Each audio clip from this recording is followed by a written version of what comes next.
आइए तो आज हम जानते हैं कि शुक्र अस्त कब हो रहा है और गुरु अस्त कब हो रहा है। तो यहाँ अलग अलग पंचांगों का अलग अलग मत है। कोई पंचांग 25 तारीख को अस्त कर रहे हैं गुरु शुक्र को, और कोई पंचांग गुरु को जो है 1 मई को अस्त कर रहे हैं। कुछ पंचांग 5 मई को अस्त कर रहे हैं। तो लेकिन अलग अलग जगह की अलग अलग पंचांग मतभेद के कारण दिनांक में अंतर हो सकता है।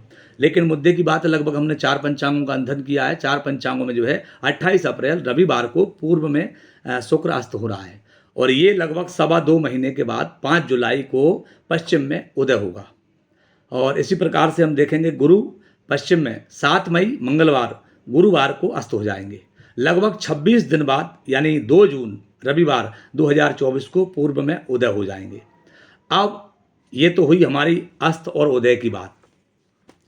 अब अस्त और उदय में क्या क्या काम हमको नहीं करना चाहिए, ये हमारे पास शास्त्र है, और शास्त्र ने हमको क्या संदेश दिया है और क्या हमको शास्त्र बता रहा है।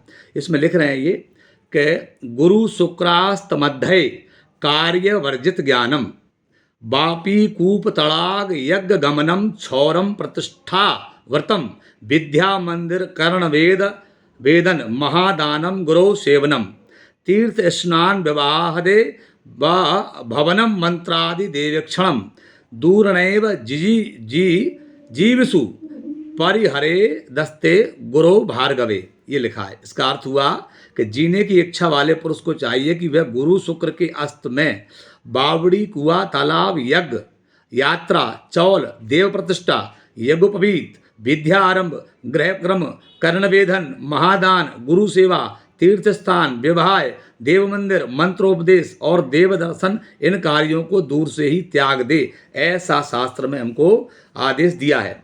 इसमें लिखा है व्रत आरंभ निषिद्ध कालहा, व्रत का आरंभ भी जो है इसमें नहीं करना चाहिए गुरु शुक्र के अस्त में। लिखा है कि अस्तगते च गुरो शुक्रे वाले वृद्धे मलिम लुचय उद्यापनम आरंभ व्रता नाम नैव कारयेत।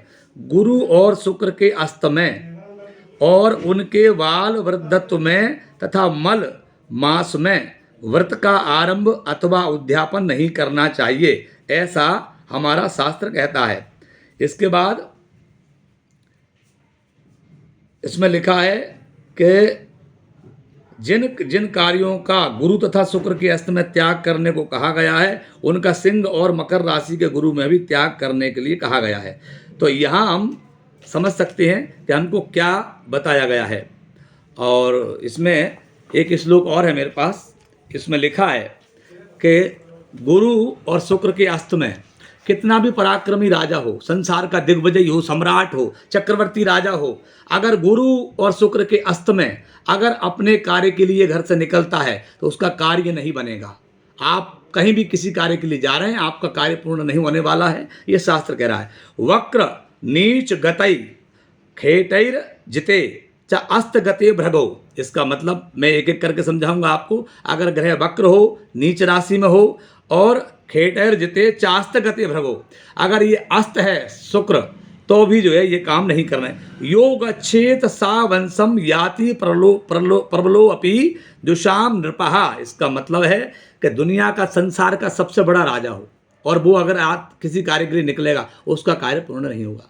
जिस प्रकार से अगर मान लीजिए कोई चुनाव का पर्चा इस समय में भरेगा तो उसकी पराजय निश्चित है 100%, वो जीत नहीं सकता है, पराजय होगी उसकी। ये शुक्र के और गुरु के अस्त होने के कारण जो है ये सारी चीज़ें हमको मिलेंगी उसमें। इसलिए हमारा निवेदन है कि शास्त्र की अवहेलना ना करें। और शास्त्र हमको कहता है मध्य मार्गे तु यात्रायाम भ्रगावस्थेयम सम्मुखे तावत काल मुषित्वा च शुभ काले व्रजन नृपहा।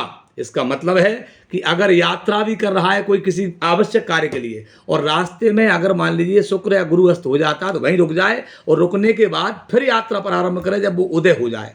इसलिए ये हमारा गुरु अस्त का हमने आपको बताया। इसका अगला वीडियो हम दे रहे हैं कि गुरु अस्त होने पर अगर कार्य करना है तो वो कैसे करेंगे, उसका परिहार क्या है। इसके लिए हमारा अगला वीडियो आप अवश्य देखें। हम आपको श्लोकों के माध्यम से ये प्रमाण देंगे शास्त्रों का।